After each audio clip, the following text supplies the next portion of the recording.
Pelatih timnas Indonesia Shin Tae-yong mengaku belajar agama Islam dan budaya untuk mengasuh skuad Garuda. Hebatnya cuma dalam 3 jam.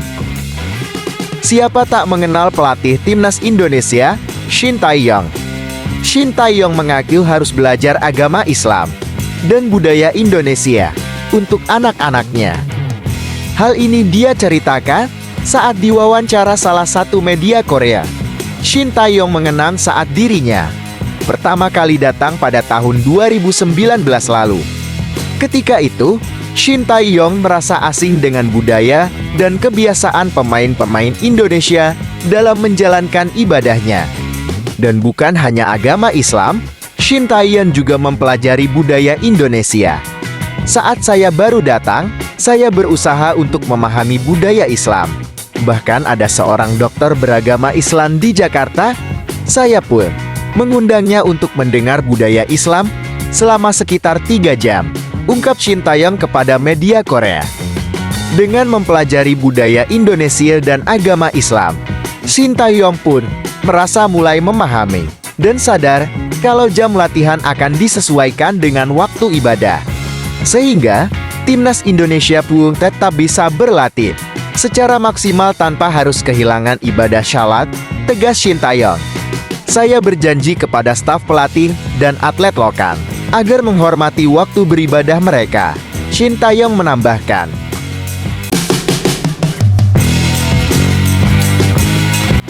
Elkan Bagot pamer latihan pribadi intensitas tinggi untuk arungi musim tahun 2024 sampai tahun 2025. Sedangkan nasibnya di Ipswich Town juga belum jelas. Lama tak mengunggah postingan di Instagram sejak liburan kemarin, Elkan Bagot kini mengunggah video latihannya secara pribadi. Latihan tersebut dilakukan Bagot kemungkinan demi persiapan mengarungi musim tahun 2024 sampai tahun 2025. Dalam unggahannya, Elkan kedapatan tengah berlatih bersama pemain Ipswich Town lainnya, yakni Fraser Alexander. Memulai pekan dengan ledakan, tulis Elkan Bagot dalam unggahan pribadinya. Seperti yang diketahui pada musim tahun 2024 sampai tahun 2025, Ipswich Town akan berlaga di Premier League. Namun nasib Elkan Bagot belum juga jelas apakah bakal masuk skuad utama atau tidak. Sebab pada musim lalu saja Elkan Bagot dipinjamkan ke 2 klub yang berbeda. Bursa transfer Liga Inggris resmi dibuka pada Jumat lalu, dan nama Elkan Bagot menjadi salah satu yang diprediksi bakal dicoret Ipswich Town. Media setempat pun memprediksi Bagot bakal hengkang ke klub lain.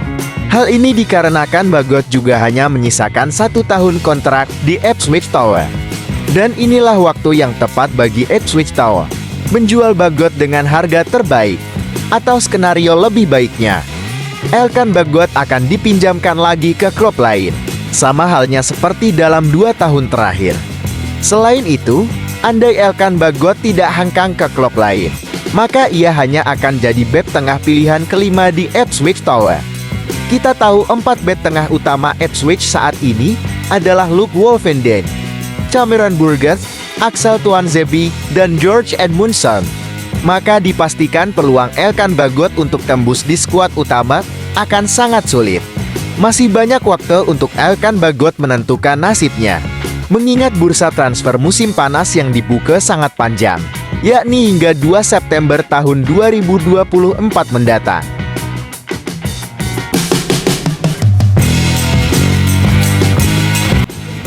Penilaian kejam media Inggris pada 2 pemain Indonesia. Ada opsi ikuti Justin Hubner ke Asia. Fans Indonesia seharusnya bisa menyaksikan 2 penggawa Garuda di 2 kasta teratas Liga Inggris pada musim tahun 2024-25 mendatang. 2 pemain tersebut yaitu Nathan Jones di Swansea City dan Elkan Bagot di Ipswich Town. Namun melihat situasi terkini kedua tim tersebut, mungkin akan lebih baik Nata dan Elkan menjalani musim depan bersama klub lain. Patut dicatat, jadwal Premier League musim tahun 2024 sampai tahun 2025 akan dirilis pada Selasa 18 Juni tahun 2024. Seperti yang kita tahu, Elkan Bagot nasibnya di Ipswich Town sudah kita bahas tadi. Sementara itu di Swansea City, Nathan Joe Aoudon menghadapi situasi yang sama di kasta lebih rendah. Klub berjuluk The Swans musim lalu merogoh 300.000 pounds untuk merekrut bek kiri Indonesia itu dari Excelsior. Sayangnya jalannya musim 2023 sampai 2024. Nathan juga belum bisa bersaing di Championship, juga di Eredivisie. Ia belum pernah mengecap penampilan di Inggris, serta hanya tampil 15 menit saat dipinjamkan ke SK Heerenveen. Performa gemilangnya baru muncul saat membela timnas U23 dan timnas senior Indonesia sebagai gelandang. Lalu media setempat Wales Online turut menghakimi Nathan sebagai pemain mahal yang belum membuktikan kapasitasnya. Ketika pemain Indonesia datang dengan biaya 300.000 pounds, banyak yang berharap dia akan menjadi jawaban dari krisis bek kiri di tim tersebut, tulis Wales Online. Nyatanya, dia tidak bisa menyesuaikan diri dengan kecepatan dan persaingan sepak bola Championship. Jika dia ingin mempunyai masa depan bersama The Swans, dia harus menunjukkan lebih banyak, tegas Wales Online. Nathan dan Elkan memiliki kesamaan, yaitu sama-sama dianggap media setempat tak mampu bersaing di tim utama klubnya. Jika dua pemain itu hendak mencari klub peminjam atau pindah permanen di bursa transfer, selalu ada opsi untuk mengikuti Justin Hubner. Ya, kita tahu saat ini Justin Hubner dipinjamkan Wolverhampton Wanderers ke klub Liga Jepang, yaitu Jarizo Osaka. Bermain di Liga Jepang juga menguntungkan bagi klub induk, karena J1 League memiliki level tinggi yang terbukti bisa menciptakan pemain berkualitas seperti Kaoru Mitoma.